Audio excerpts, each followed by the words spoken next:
Bismillahirrahmanirrahim. Alhamdulillah Rabbil Alamin. Wassalatu wassalamu ala ashrafil anbiya wal mursalin wa ala alihi wa sahbihi ajma'in. Allahumma salli ala sayyidina Muhammad abdika wa rasulika nabiyyi ummi wa ala alihi wa sahbihi wa baraka wa sallam. Amma ba'du. Assalamualaikum warahmatullahi wabarakatuh, and a very good evening for the VVIP from the professors, doctors, senior lecturers, and my audience, fellow Masa University. Right? Alright. So, thank you for Masa University for inviting me into this IPE event. Right? To add some more, right, as what has been highlighted by Prof. Rosna, I'm also an industrial advisory panel for Hanifa Business School as well. So I work closely with the from the management of Tengku or Dr. Syria and business school team to define and then clarify, advise some of the curriculum. How does this digital elements going to, digital elements can cater in the MBA educations today, right? So I think as most of the so-called my so-called background has been highlighted by Prof. Rosna. Thank you into that, right? But today I'm much more going to, having said that, much more delightful to share the secret recipe and how this digital, this digital transformation, people, we have been known as a digital transformations, digital advocate, digital enthusiasm, but what is it about? It's not just based on words, but it's also based on enrichment. And then how this digital age has changed up the business, right?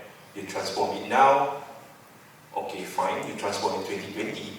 Since the pandemic happens, and most of the companies have started to shift it into digital, digital platform, doing works in the digital workspace, and now some of the companies are redefining themselves, not just the companies, but back in States, back in Singapore, back in States, people start to redefining, or employees start to redefining themselves how to embrace this digital into their work-life and balance. And how does this digital age has changed up the business today, right?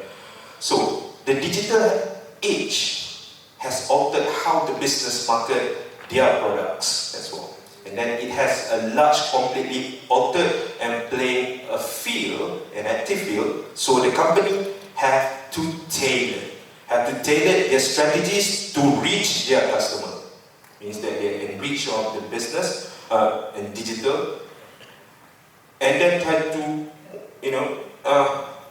reviewing back their business process innovations and give out purpose and serve back to the customers, right? It led to a rise of the new company.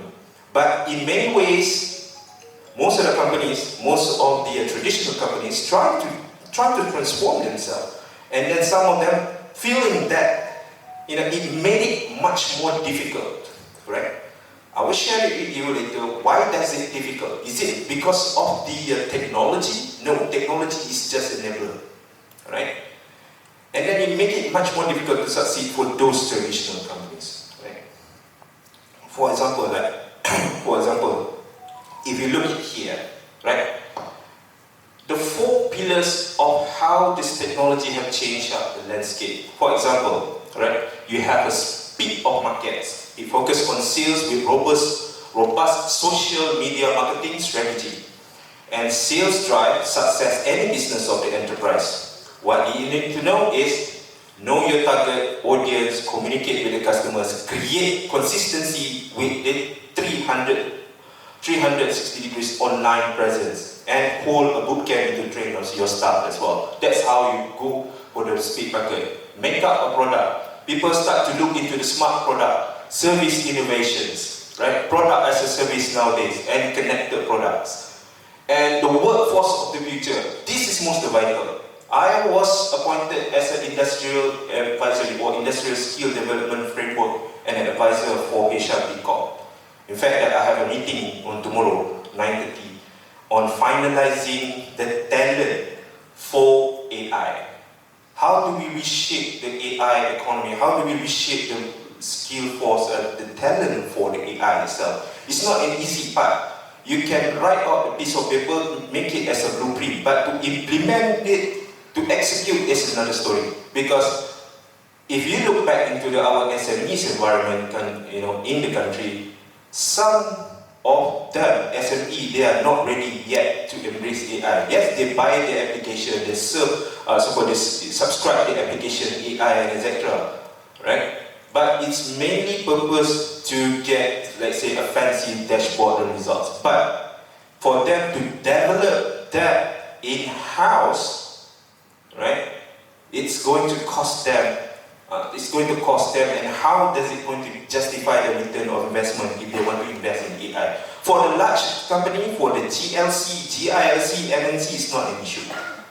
So the talent is something, or workforce of the future is becoming something that crucial, right?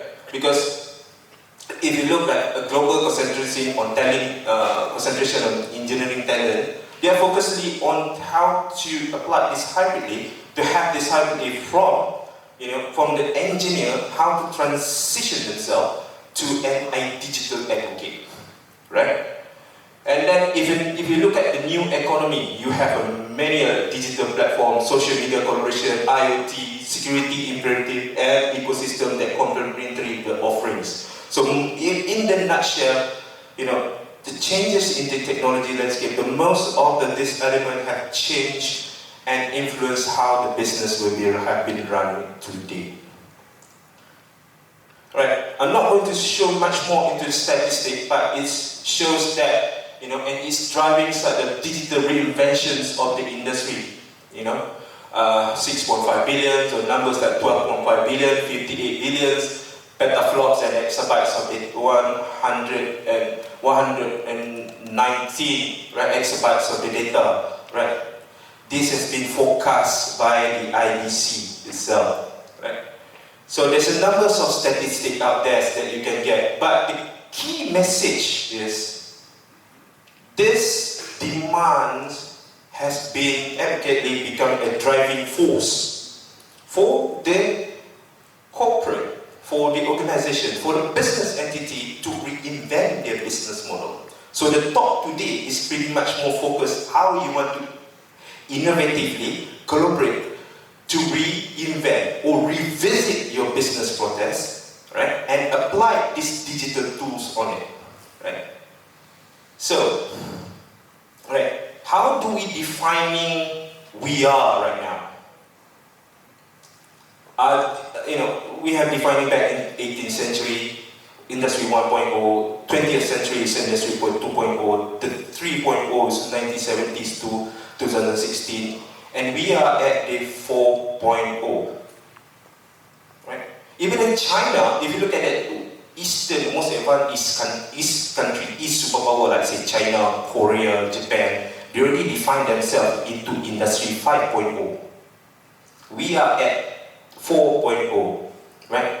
It's been defined by Professor Klaus Schwab, the chairman of World Economic Forum, right? He defined that the fourth industrial revolution heralds and the series of social, political, culture, economic upheavals and that will unfold over the 21st century, right? Where are we right now in the Industry 4.0, right? We focus on revolutionizing the way of the company manufacture, improve, distribute their products manufactured, to integrating to the new technologies, which is including the IoTs, cloud computing, analytics, AI, machine learning into their production facilities and throughout the operations, right? And the people could start to do robots to do their work around into their house, provide companionship starting on 2030. That is where the Industry 5.0 has started. But this has been implemented by the major advanced country in the East. I'm not talking about the West, I'm talking about the East, in China. Right? Basically in China, they already done this, they already applied this, right?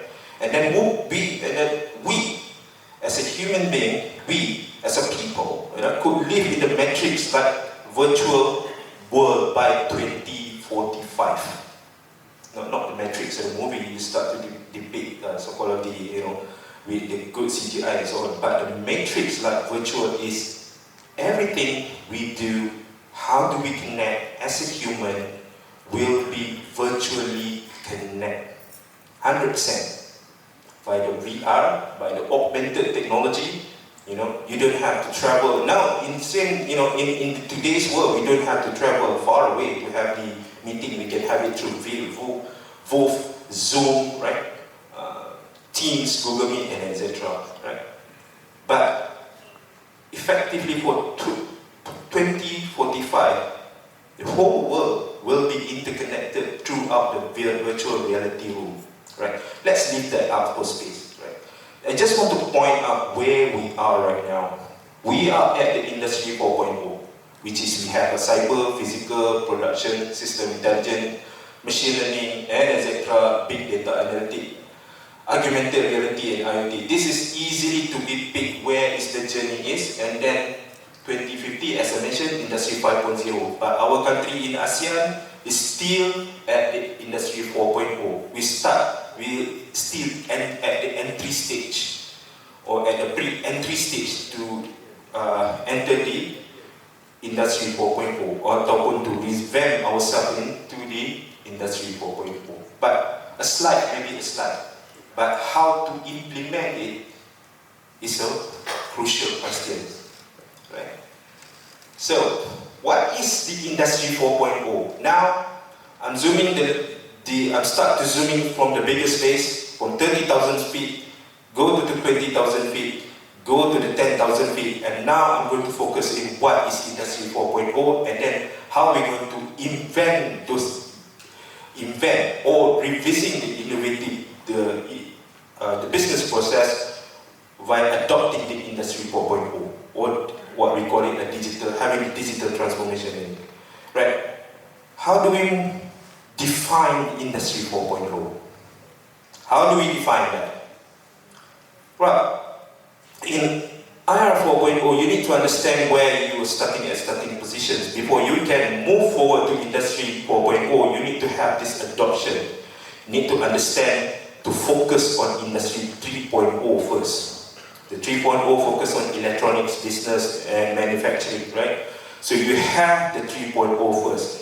You create the strategy. Again, you need to start to transform the business. For example, the manufacturing or SME want to embrace the Industry 4.0. They have to start small scale. Start as a pilot. Start as a small scale. Create a friendly ecosystem. A friendly ecosystem, not just interactions between the business applications, but interactions and thoughts by the business leadership through the management, middle management, and throughout the foot soldiers. So it has to be from top to down strategy, right? And then focus on improving the processes. That's what I say. If you want to go for digital transformation, firstly you have to look on the people. You have to look at the process, and then what? The people, process.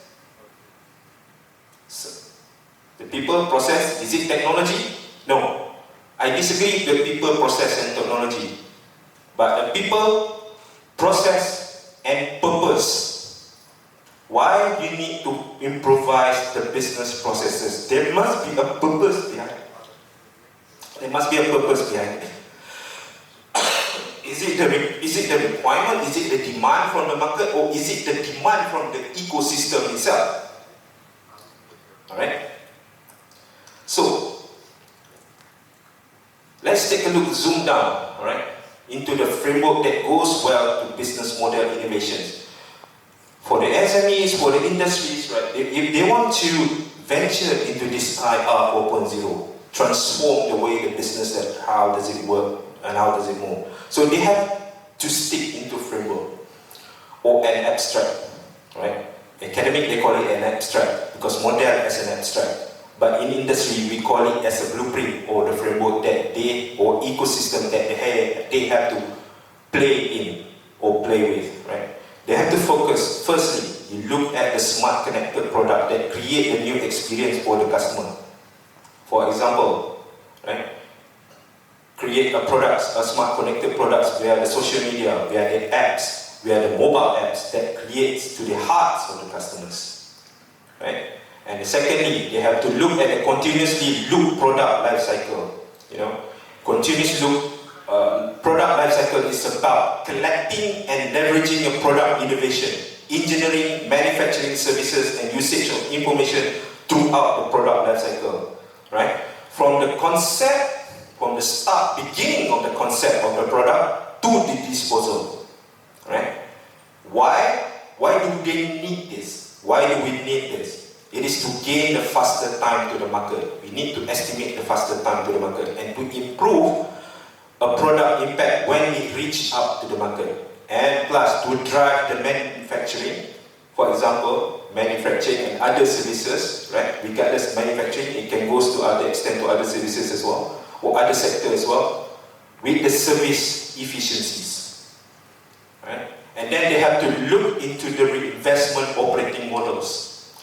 Because incorporating the digital technologies and automation were identified as the top key initiative to improvise the business process, right? The business process functions across all segments, right? And these value makers, I would say, or industrialists, have to incorporate their organization at the high rate of 25% and more than traditionalists. Right?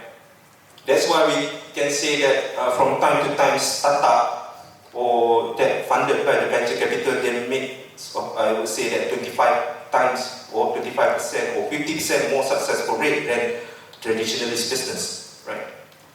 And then they have to look into the revenue models. Well, I would say thank you for the smart products, whether it's applications, robot, hardware, and etc. We can call it smart connected products, even though a sensor, or even though it's an applications, right? These value makers or innovators are expanding their traditional revenue stream from selling to a subscribe model. From the traditional revenue selling, and then creating a new experience to the customers. What more, they are realizing that they can convert of their business to a product as a service. Whenever that the customers have this intended to subscribe, right? They can open it as a demand on the service, or you can call it as a product as a service model. We also have to bear in mind, despite this quality innovation strategy, workers' experience of this framework, right? There is a barrier. There are some challenges as well. I'm not talking based on nice lies, but I'm trying to advocate based on the true story, true experience, right? There are some barriers into embracing this framework. Usually, the barriers are only three. Where does this barrier? Missing incomplete strategy. From start to pilot, how to begin with, where to begin with. Mostly the issues and the dilemma comes from the top leadership. They want to transform the business, embrace digital, but where to start with? Which segment? Is it I have to start with procurement? Is it I have to start with finance? Or is it I have to start with customer front end? Or is it I have to start with the user designs or user experience or customer experience first? Where to begin with? Right? And then the second part, the barrier is talent. Right? If we talk about leadership, 1 in 3 traditionalists, they claim that their corporate executive or in the middle management have the necessary skill to operate and deliver the digital and connected enterprise. They self-claim, but they don't know where to start with. And then there are some of the missing gap. Fine, the leadership knows, the middle management knows, but the missing major gap is, did this support developers skill set, and this requires a skilling program which involves cost and time. Does this people at operation level knows what they have a clear agenda on the digital transformation?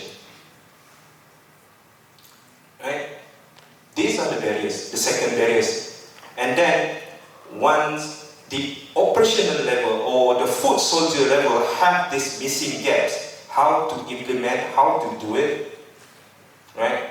They demand for the re-upskilling program. And re-upskilling program is not something that cheap, yeah. Of course, we have the HRD fund, you can claim and so on, fine. But into SMEs, they are not able to contribute to the HRD fund. What the other options that they have? For the large corporation, fine, it's not an issue.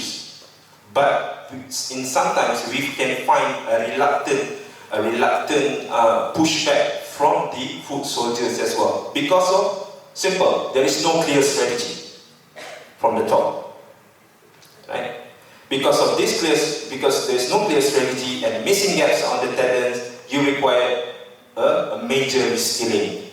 Then you have to go for the target workforce that require that such a specific re-upskilling, and this will incur the operating model, investment, and organization structures plus with costing. Because today the most operating models are rigid. What means rigid? They work in silo. Right? Not to mention office politics. That's why I say people, right? People, process, and purpose are not touched by technology yet, but they are, they are operating it in rigid, in silos. They are disconnected. They are truly disconnected.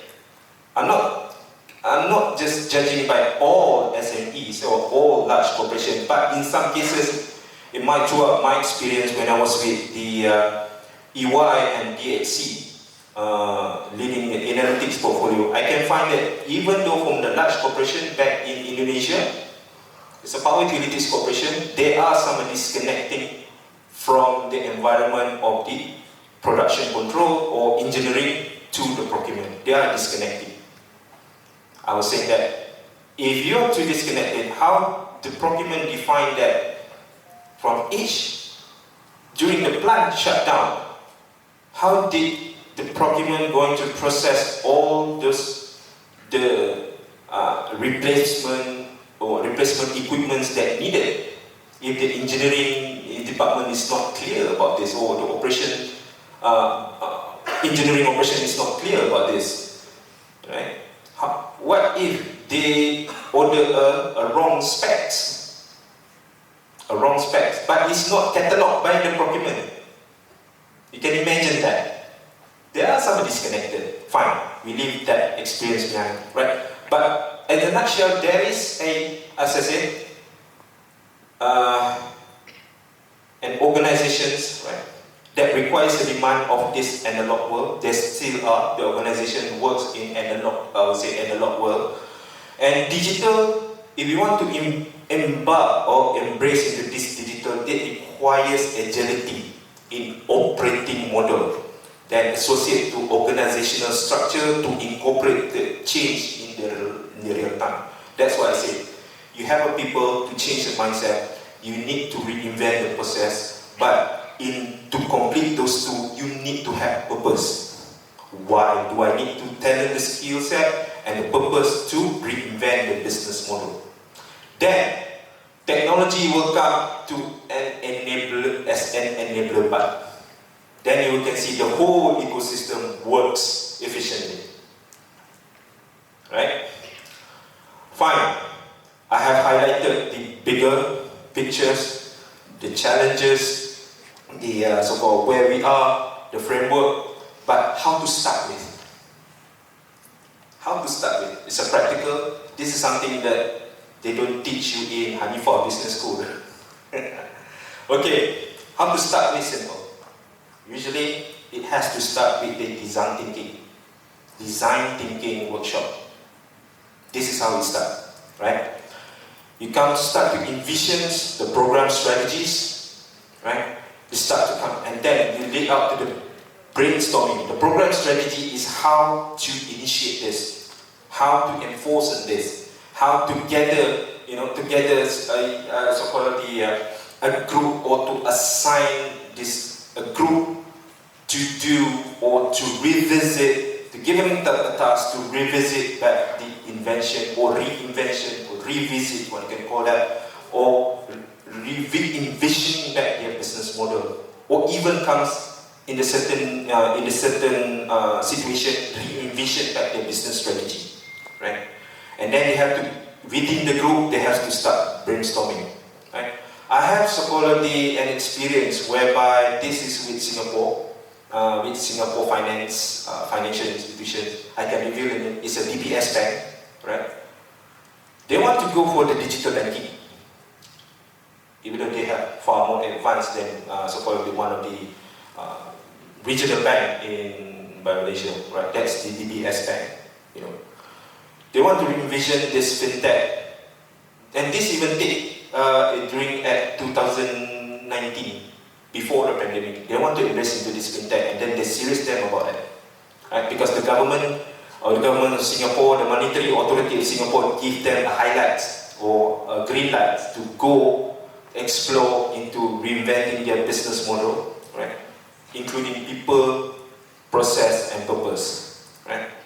They gather up, they gather up a special task, they form up a special task, and the team leader of that special task, can you guess that is who? It's not Chief Digital Officer, it's the CEO himself, Piyush Gupta. He lead the team, and then he worked within the team. You have CDO, and then within the CDO, then you have COO, and then you have the head of operational banking and so on, and the middle management. We assign the workshop to them. I think it's about two groups, 12 people, 12 key people who are being assigned to re-envision back the bank's operating model, re-envision back the digital banking and so on. It was, I think the workshop it's not every day, the workshop is not every day, but it takes about merely to come like closely to 2 months, because most of these key people are busy. But we managed to gather them. But when the C-level have this positive enthusiasm and have this spirit to lead such a task, then everybody will start. Then everybody start to want, to have a so-called positive vibes, to have this positive feeling that, okay, means that my management they have a clear strategy into this. Because they are in the design thinking workshop. It's not just the CEO pass it to the middle management, you represent me and no. Piyush Gupta want to lead this change. Right? He give his commitment to the workshop, and then we have so-called the exchange of some ideas and so on. Of course, I was, my executive director was fronting it, because we are we are consultant who taking up the notes and try to put everything back in puzzles and then present back to the management. Right? So that's about brainstorming. You need to be engaged with your people or the team that it does. And then once you have the ideas and collections, and then you start to filtering those ideas and developments, and this is where the evolve process works. Right? Evolve process will evolve. And then you start to define the proposal. What are the final stage that you want to go? Where is the directions that you want to go? Fine, we will need to start a pilot program first into analytics, incorporated AI, or you want to have so-called analytics for your procurement, or you want to embrace that. Okay, fine, I'm going to transit myself or my organization we'll start from the Microsoft 365.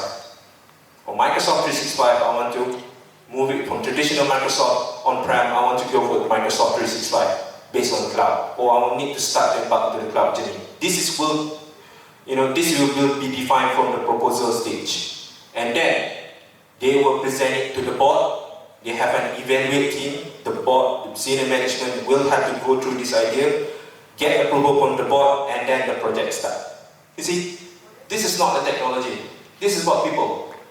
How people work together. How people redefining the digital, so-called the digital needs to re-envision back their business. Right?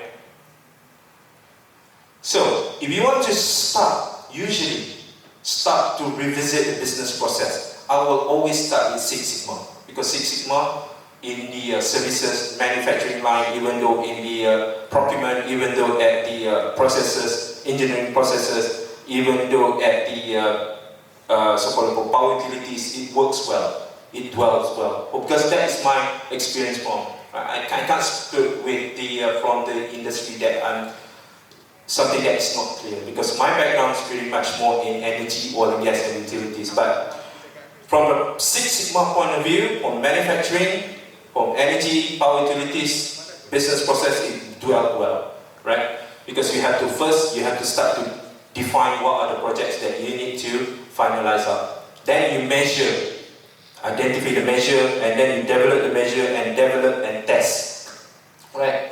And you need to have a data collections before that you can measure as well. Then you start to define your baseline, right? Define the baseline as a measure, and then you analyze the data, right? Analyze the data, explore the possible causes, test the hypotheses, and identify the causes. Whether this is the right way, whether the data flow into the digital demand, or the data shows in opposite way, or the result shows in opposite way. Then you have to implement the measurement and then document it, maintain. So if we're talking about this Six Sigma, it will always look back into the how many weeks that it will take. The first stage will take 2 weeks, measure you take 2 weeks, and then analyze you take 2 weeks, and that's the exponentially time and effort will be taken. It's about most closely about 34%. 34% that you will take the effort from the analyze to improve, and then it will declining down to 2%, and then documentation and control will take about 0.30 or 13%. Right? Alright, we have gone through how to do it. Gather a team, evaluate your proposal, analyze the data, and then what next? Right? What's next is to look back, look back into what is the innovative way to monitor, to have this process monitoring include, embedded with the digital enablers, right? If you look at this, you have strategic level played by CEOs, right? And then you have a process level whereby 2 and 3, right? And then the red one you have represent a technology or technology applications that's going to enrich the whole innovations of the business process. This is it, for example. So, and then at the value chain, right, the value services or the value add is, it will give pretty much more enrichment for the senior management to look at their business performance, to look at the tabulated data by having such a dashboard. Right? This is, for example, the dashboard project or business intelligence. How from traditionalist business, they want to implement this dashboard business, implement it. They have to re-look back at the business process. They want to look at the process monitor and control, activity implementation level. They select their technologies, what they're going to use it, right? And then they apply it to the staff member, and then all those key in data and the performance data will be transferable to their middle management. And then their middle management will present back to the CEO. That's how they make it this innovative process monitoring embedded with digital enablers that give enrichment on, enrich the business, enrich the value chain to the business. Alright. It's not much that. Alright. For example, right? If you want to start, just now look at the business process, reinvent back the business process, and now they have redefined it, the purpose, and now they want to select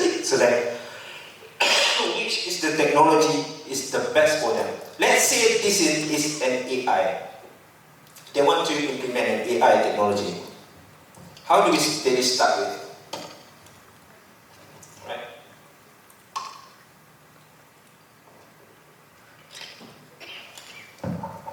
usually, in practical way, as a consultant, from my experience, I will advise them to start with this 4 stage.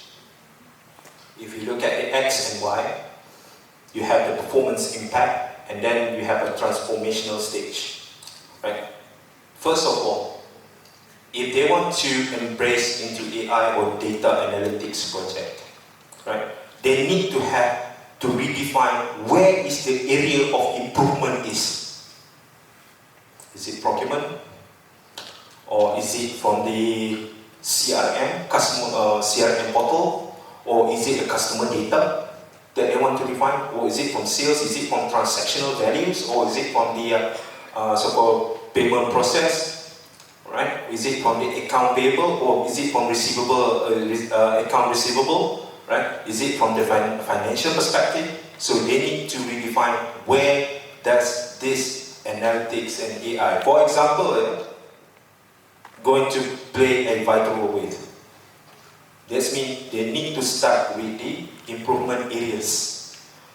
Right? In the stage 1, if you look at improvement areas, where organization usually begins with silo data first. As I said, they start with silo data to test whether that this is going to be a successful to replicate to the next stage. Right? At stage 2, we can rarely see much in the way that the barriers before the pilot stage, because the demonstrating value of the analytics-based decision-making can be done without a big organization or any culture shift, or is often done largely by vendors or consultants. Right? You have the areas of improvement, you start to do a so-called a pilot stage, whereby this is involved at the demonstration of the data. We can start with a small scale of data within the department, or within the not the organization, within a sub-department within the organization. Right? Then, a stage 3, this is where they get into data hub stage. You have, start a pilot by pilot, and pilot program, another pilot 1, pilot 2, pilot 3, pilot 4, pilot 5, and then they gather up to become a data hub stage. That's where the data transitions will be happening. Right? As the organization, they must be able to re-architect themselves and aggregate it from the data from many silos, as I mentioned, many silos, many pilots, right? And use it to identify the company-wide opportunities. This is where the stage 3 on optimization is where the full organization will be reused back the data, right? And this is the point where substantial investment is needed. Again, you need to define the people, investment in terms of skilling, investment in terms of the process, time that they have reinvent back, and then the purpose. Of course, they need to be guided by purpose and then technology, right? And when does the organization start to understand it will need to change? And then, not surprisingly, this is also when we see the organization resistance as well. There are some major pushback at stage 3, optimization. They're saying that, okay, sometimes that, okay, my department, engineering department or R&D department, I don't need to be in a data analytics or advanced analytics or involved in this COE project, because my program is pretty much more test in my environment. It's not at the production level. You see the pushback? You see the pushback, right? In some certain that they have the pushback. For example, a corporate strategy, right? I would prefer to have selection of from this organization, those organization, to show me the predictive analytics on the data itself. How does this company perform? Or from engineering department, once they shut down the plant, there will be a plant maintenance, right? So they want to have a better visibility that which equipment that need to be replaced, which equipment that already out from warranty, which equipment is still in the good and green conditions to go. Right? There's a different needs, I would say a different needs and different requirement for each organization, but they have to start somewhere. So for the start, for a large corporation, if they they have finalized it, okay, we want to start with this data analytics or AI COE IPE hub, right? Start to adopting our new digital business operating model transformation by adopting AI. So we want to start with this pilot to prove to management it does bring up value, it does work up, and this is going to change how we work. We start with the pilot, go for the demonstration, and then they start to optimizing the capability, the usability of the data, right, of the analytics part, and then they start to transform, use it, and replicate it to across all organizations. That's how they go for transformations.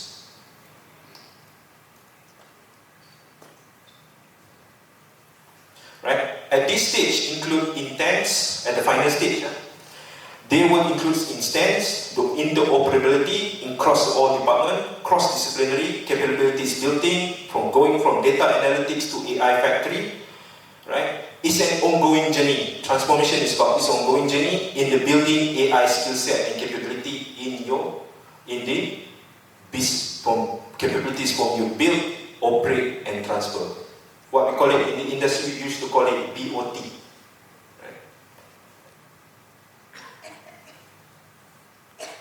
Alright, I'm not going to scale down, but the message I'm trying to share here, right, is focused on the foundation of building blocks, innovation, process, digital tools, and enabler. First, you have to define the product, innovation, the process, transform it, innovate, the doing innovations on the behalf of the item. So you need to look at the product and innovation process. Where does it will cover? Then, does it cover the engineering process? Once it's covered the engineering process, and how does this manufacturing and operation process going to look like, right? It looks like too busy and too details, but it will be defining the next slides. For example, right? This is the manufacturing floor, if you know this. Right? You have source on track values, you have overall equipment effectiveness, which is availability, need to be availability in the market. But if the product has been, or the operation has been disrupted, they will be affecting the whole supply chain, right? So the overall equipment effectiveness must be there. The availability elements is, availability by 24/7 must be there on demand. The performance must be there, and the quality must be up to the mark, I would say, right? And the yield, how does raw material usage going to yield up there? The demand from the material supplier, right? And then the labor efficiency, whether it's direct labor or indirect labor, and the energy and resource waste, how much the energy efficiency that they can save, how much the energy has been used within the shop, for example, in the manufacturing flow. Then the manufacturing floor have to define themselves. They have the availability, the performance, and then scrap. And then they have to mitigate, they have to identify, mitigate what are the production losses and the opportunities will be taking place. And then how this can be solved by digital enablers and mapping back with their lean process. Right? As I said, it come up with the people, processes, the purpose, and the ecosystem and the technology as enabler. Right? And then, as the results on the manufacturing floor, they identified there is an 8 digital applications that come together on the shop floor. They can have this shop floor tower, right? They can have this digital inventory management, connected worker, and apply some of the arms of robotics inside it. They can measure by digital quality, have the real-time inspection to measure the product, to spot, to do some QA on the product. Then they have the autonomous work center, digital maintenance, connected machines, and integrated planning and digital scheduling. When there is a stop, when there is a plant shutdown, and where there's to reschedule once the materials, the raw materials is available. Right? This is one, for example, how does they have reinvent the business process, adopt the digital tools within it. Alright, this is for digital supply chain. Another example, they have identified 10 digital applications that come together with the delivery tracking. This is for the logistic company. The first one, they have virtual assistant, automate with the customer service, lowering the interaction cost, improvise the efficiency and handling the conflict resolutions. They have the intelligent freight to track and monitor the real-time movement of the freight. And they have the transportation management that helps the company for move freight from origin destination efficiently, reliably and cost effectively, right? And then the warehouse management. Applications on the warehouse management have to look into the daily operation warehouse are managed, how to select items, put away, how to do effective storage, outbound and inbound shipping, and recycle counting and more, and etc. The yard management will look at the trailer movement in the yard, right? Optimal assign to the trailer and the right dock, right? Predictive maintenance will look into understand the equipment degradation process and predict which equipment, predict the failure within the equipment based on history or the pattern, right? From the failure took place. And then they will have this nice digital content management, right? It's not technical, but digital content management try to capture a vehicle maintenance issue. For example, eliminate the manual entry. Whenever that the logistic trailer or the logistic transportation or trailer want to go out from the center, logistic center, it will start to capture the tracker number or the plate number. Start to record that, right? In that way, you eliminate the data entry, the manual data entry, right? And then you have a intelligent transportation system, help manage to monitor the traffic, and then able to optimize the fleet operations. And of course, customer engagement, the customer repository or the CRM to engage manager with the contract management with the large concessions and adaptive test case management. And you have the enterprise asset management to predict, prevent equipment failures, maintenance activity, which is lowering down the maintenance cost. So they identified 10 digital opportunities, so 10 digital applications that come together with the delivery trackings for the logistic business, right? And we have the last but not least, MRT operations. We can seldomly hear that our MRT services or LRT services got interrupt, evidence and sense, right? You can see on the news, we can see it on the live experience, right? But do you know that even in MRT, right, they can incorporate the same ecosystem as the ecosystem or opportunities, digital improvement opportunities, same as the freight tracking, right, or logistic tracking. But in this time, they reduce it into 6. Because some of the elements is not really, I would say, related to the MRT or public transportation. There are key digital application comes together with real monitoring. You can do the intermodal connections, right? A mass traffic control center. Don't forget the predictive maintenance, the railway control system, right? The omni locations, to track where the train movement is, to have this rail cargo management to capture what are the items that carried by that freights and cargo, right? And then you can have the real energy management to look at the energy efficiency usability, and enterprise asset management to look at the maintenance of the rolling stock of the train. Okay, and all of this environment can be integratedly connect to one and another. Right? This is not technical. This is purely how does the train ecosystem works with the 6 digital opportunities or 6 digital applications. All right. As a conclusions, if you look here, I have outlined it into 8 predictions or conclusions in innovations in AI. There is an 8 predictions for the next 12 months, right?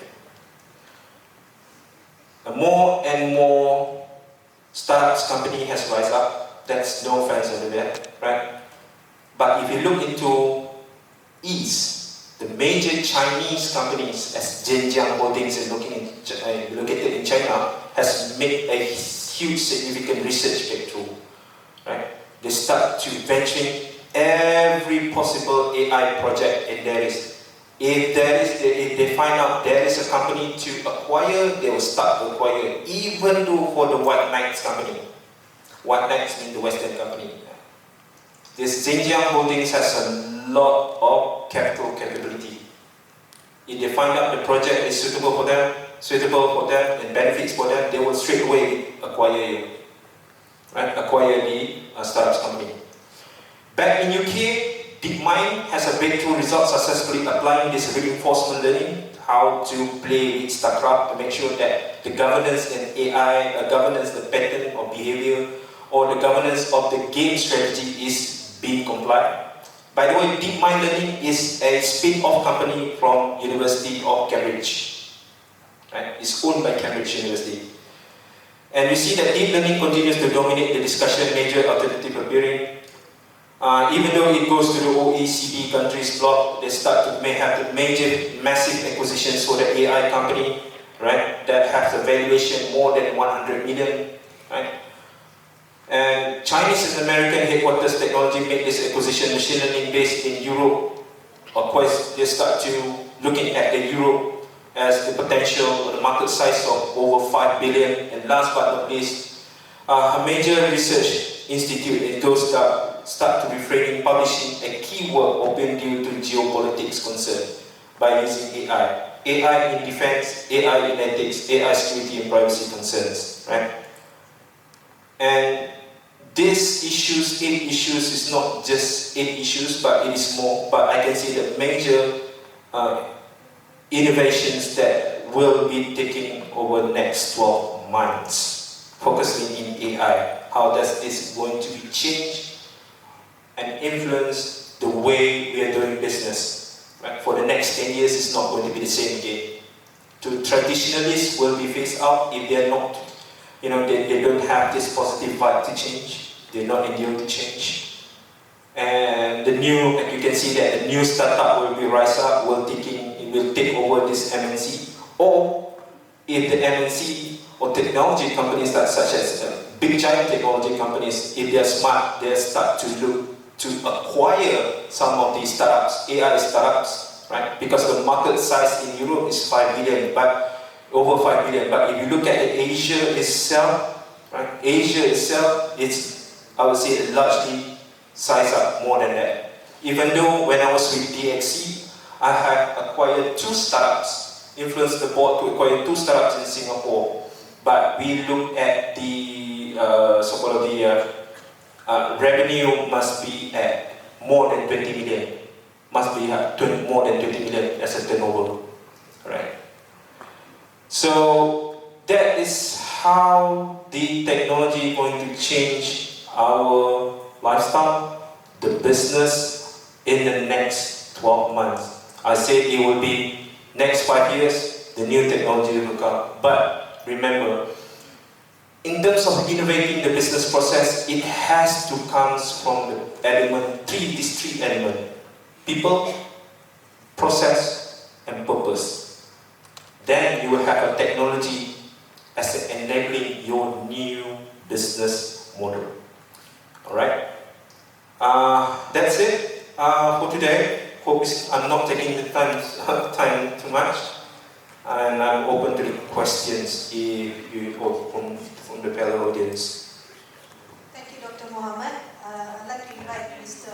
Matthew to take over the Q&A. Thank you, Jim. Thank you, Shahir. I feel like I just got myself an MBA.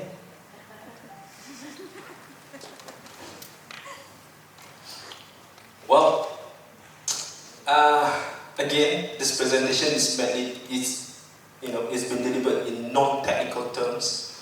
What I'm trying to address here is a pattern or the trends, and people saying that okay, this is the trend, this is how they're going to move, this is how this is going to take off for the next 12, 5 years and so on, right? All this cool stuff and new technology. But the main questions, the real world applications, or the real question is been raised up by the business owners from the enterprise. How I'm going to implement this? Fine, you are smart. This technology is going to help me.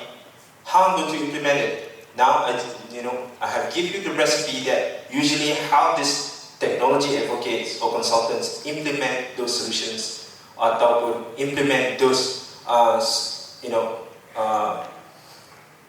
those solutions and the paperwork to the enterprises. Exactly. Okay, I thought the last slide was the most interesting. Yeah. Shall we open it up to the audience? Does anyone have any questions for Dr. Shahir?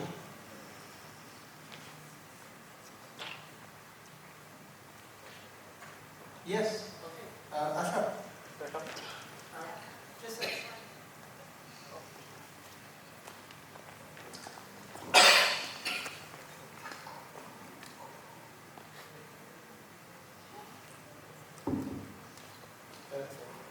Thanks, Dr. Shahir, for the talk. So my question is, I think you briefly mentioned this now, about implementation from the perspective of SMEs.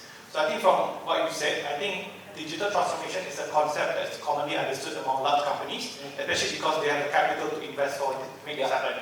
But I'm not sure, at least in the Malaysian context, I'm not sure if the same understanding applies to Malaysian SMEs, especially if you go on the ground. I was an economic analyst for the manufacturing sector before. You go on the ground, you ask them about even automation, which is industry 3.0 related.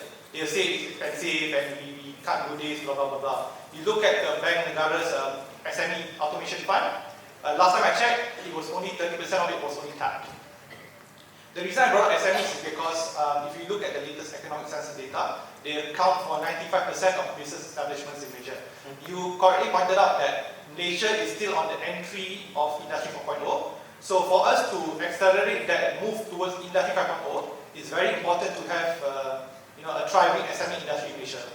So the gist of my question is, based on your experience working on Indonesia, China, how would you advise an SME to implement digital transformation in a successful manner? Thank you.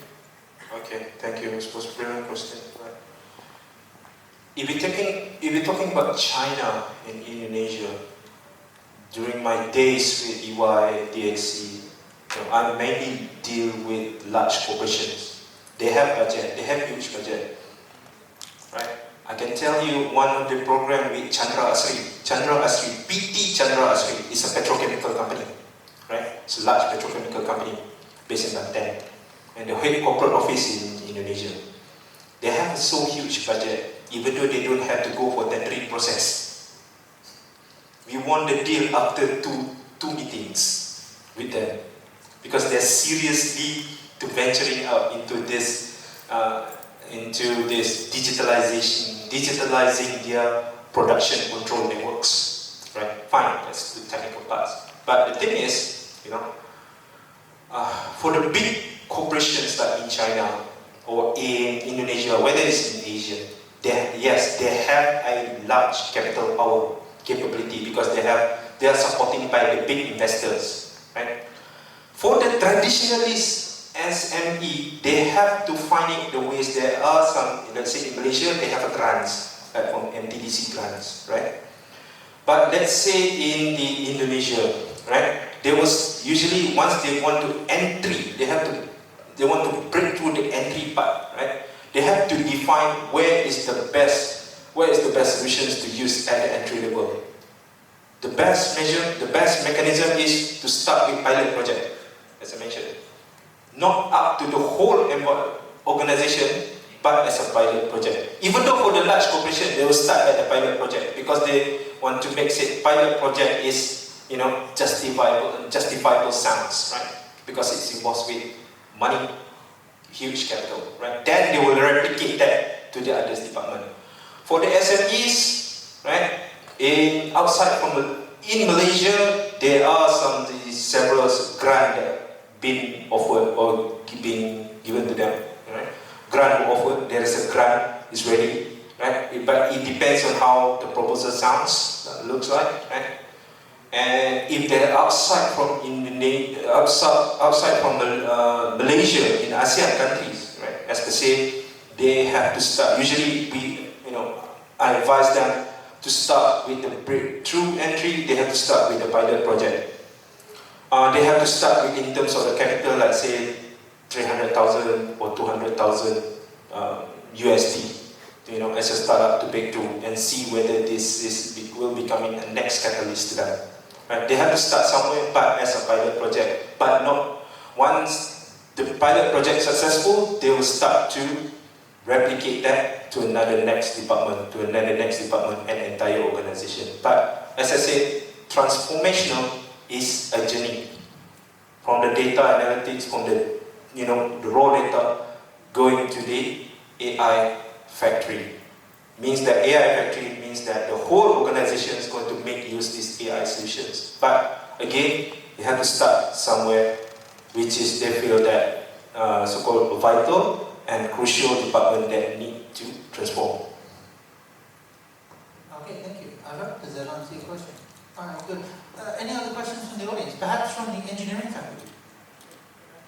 No? Mr. Daniel, if you would.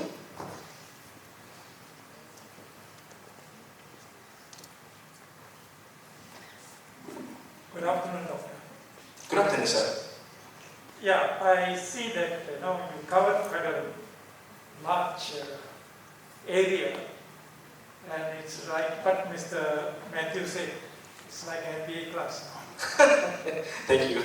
Now, you touched on 5 E's, which I liked it. The envision, engage, evolve, evaluate, and execute. I think most of us here are from the academic side. We do also have the Bloom's taxonomy, which also talks about remembering, understanding it, analyzing it, evaluating it, and then coming to the creation part, which is more like executing it. Now, you also mentioned innovatively reinvent the approach. What will be your suggestion to the academicians here that they can come out with a workshop? For example, what we have covered on OEE or DMAIC is more on the factory, more on the manufacturing side, which they may not know, because I come from a manufacturing background. So I understand you very clearly.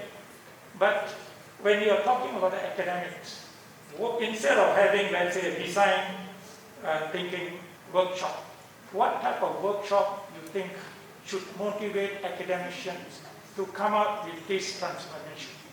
Thank you. With this transformation within the organization, right? Yes. All right. Thank you. All right. In the education sector, in Malaysia, we tend to innovate ourselves, at least not to disturb this so-called this dinosaur agency, or was it MQA? Sorry, Professor Dato, I have to call him dinosaur agencies, MQA. I was thinking them as a dinosaur, right? I never dwell well with them, okay? Because of some of the content and etc. That's made we start to left behind from others advanced university in ASEAN. I'm not talking about ASEAN, right? But we're still trying our best to do it at our mark. Okay, for the academician, right? What I would suggest is the best is, identify what are the potential areas that you're trying to innovate. For example, I give it away.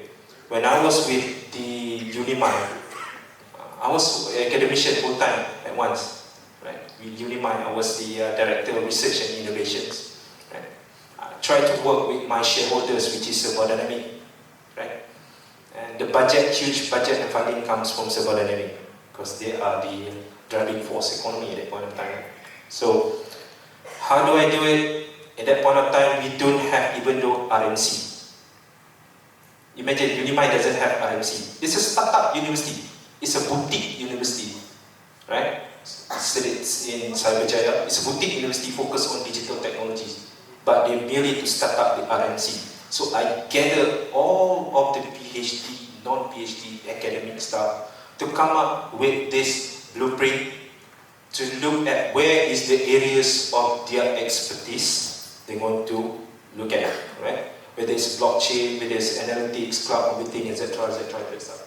So we have named them to represent that, and they have to build up their capabilities with the support from the parents company.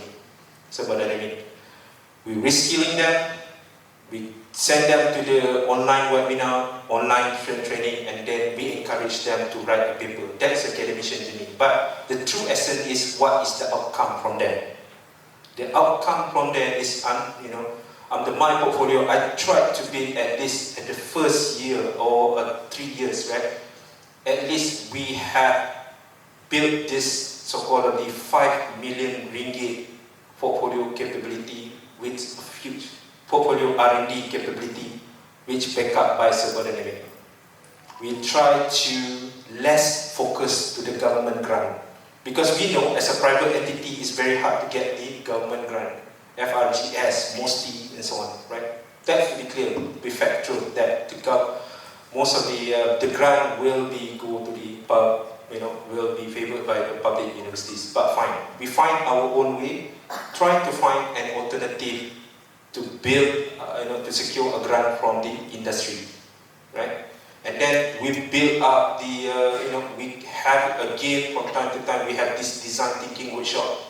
Indirectly, it's not called design thinking, but we have a meeting and a workshop to build up new courses, let's say micro credentials and so on, right? Back last 2 years, whereby I noticed that micro credential is becoming hot topics those days, right? Online micro credentials. And then we have come up with the micro credentials without having it interfered from the governance body, from MQA and so on. Okay, we find out new ways to, of course, maximize the number of the students. We make up the partnerships with some of the colleges up there, right? The key point thing is, for academician, right, without interrupting the governance body, MQA, right, have a look what you can improvise within, I would say, within less than 30%. Your course content is more than 30%, you have to report to MQA. Right? But the Singaporean government has not. They don't require that, right?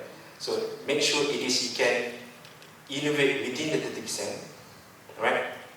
Review the curriculum as possible. The curriculum involve the so-called the theory part and the practical lab part as well, right? And then have this, I believe that the same way that you have already appointed industry advisory panel, yes, but in another part that you need to have so-called a close acquaintanceship with professional bodies. I briefed Dr. Siriat at that point of time during our briefing in 104% school, reviewing the MBA program, right? I saying that not just appointed the IAP, but have this close acquaintanceship. For example, close acquaintanceship with the MIA, with all these professional bodies out there. With engineering, you need to have this close acquaintanceship. You need to have a chapter specialization for engineering parts, right? Engineering so-called subject. Let's say electronics engineering, project management engineering, right? Or even the structured engineering. Start an own chapter, live spec with the BEM, Board of Engineering Malaysia, and then ask the BEM to promote the student membership. Once the student membership was being identified, the representative will represent the student community or engineering faculty, engineering student faculty, represent the ideas and meetings or any workshop with the BEM. Start with that. I think in the private, in terms of academicians to transform themselves, they have to start with their own initiative. But most of it has to come from the leadership. So the leadership of the university need to define it well, clear. That's why we need to have a clear strategy to transform, the university to the next greater height. Yes, technology, as I said, Professor, is an enabler. Always come with the people, the skills, redefining the process, how you can make a leeway, not saying make leeway, but make a way, try to minimize the interference from the NQA, but innovate within the university, and then defining back the purpose of the university, give back to the students in the community, and apply the technology part to enrich them. That's how I can say, because each the university, they have a different priority. Like public universities, they have different priorities, they have RUs, they have IPTA and so on. Some, when it comes into the private education, they have a university focus on the medicines, university focus on technology, university focus on law, etc.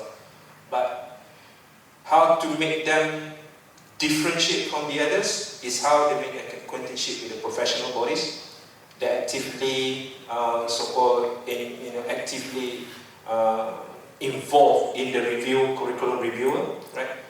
And I found that some of the lecturers, some of the academician staff, they are also grab some of the opportunities or research, becoming a research or consultant opportunities with the private sectors as well. But not as a part-time, full-time, but as an advisory basis.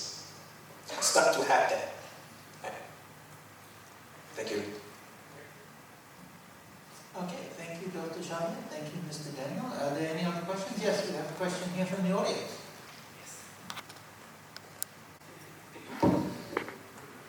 Hello, Dr. Shahir.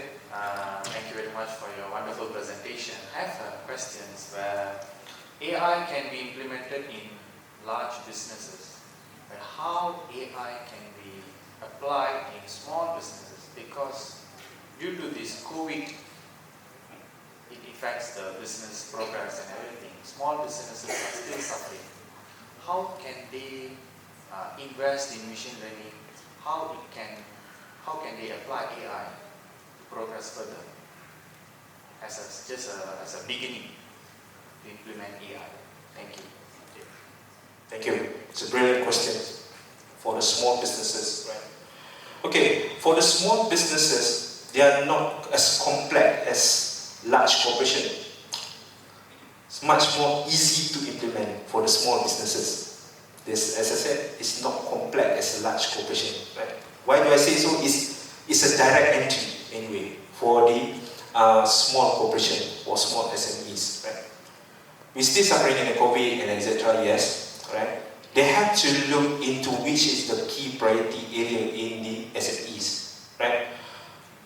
I can say, for example, I don't say that it can be done. I always love to give an examples, right? And the real practical hands-on examples. They can implement it into their inventory. But start as a data analytics program. Don't start with AI yet. AI is too advanced because they have to look at the algorithm, pattern, etc. Then you have to train the machine learning, sometimes 6 to 12 months, right? Because SME, they couldn't afford to have this burn cash or burning the cash, because every second is revenue to them, right? And I have worked with this small company, a small consulting firm, right? When I was assigned as a project director to Petronas, this small consulting firm, they applied the data analytics as a project management, inventory and the project management platform for Petronas. We built that with Azure as a platform, Microsoft Azure as a platform, and then we have the Microsoft BI, the project BI, right? We define the class classification and scenario and the rules for that, right? And then we present the dashboard, how we project manage, right? Project manage, but incorporated those best practices in project manage into the dashboard. So the dashboard will be able to predict the S-curve performance of the project, the S-curve, the financial highlights of the project, how many project is highlighted by the running late, how the project is in the green sections, how many project is in amber, categorized as amber, right? We do some clarification by that. So I think those for the consultant, but if let's say for the traditionalist AI, they have to start with a small program, call it a data breakthrough entry program, whereby they have, for example, start with the inventory. The inventory is the most crucial part, because I can find that even though a petrol pump, take a look at the petrol pump entrepreneur, right?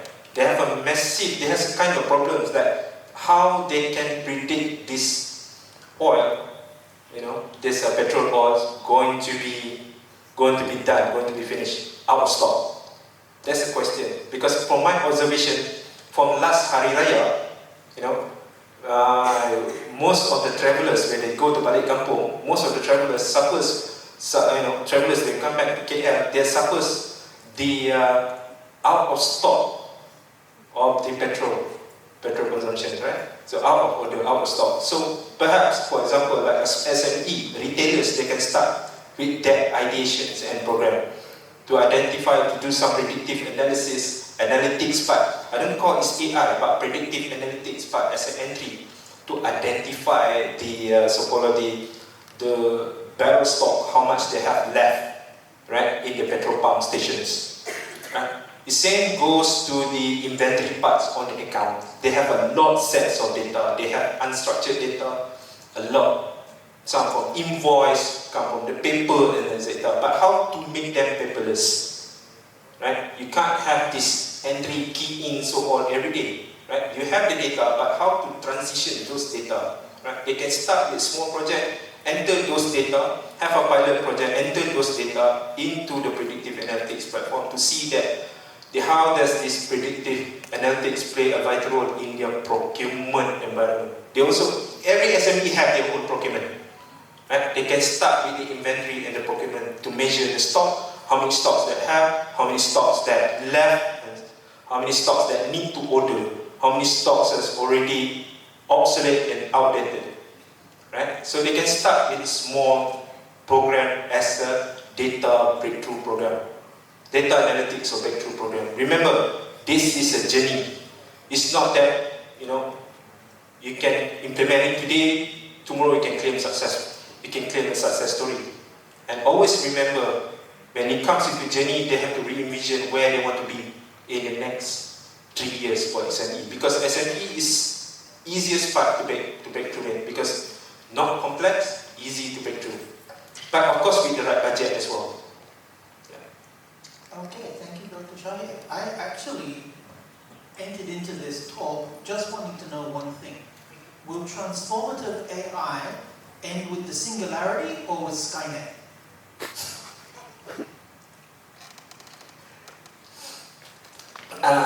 Definitely I'm biased to Skynet.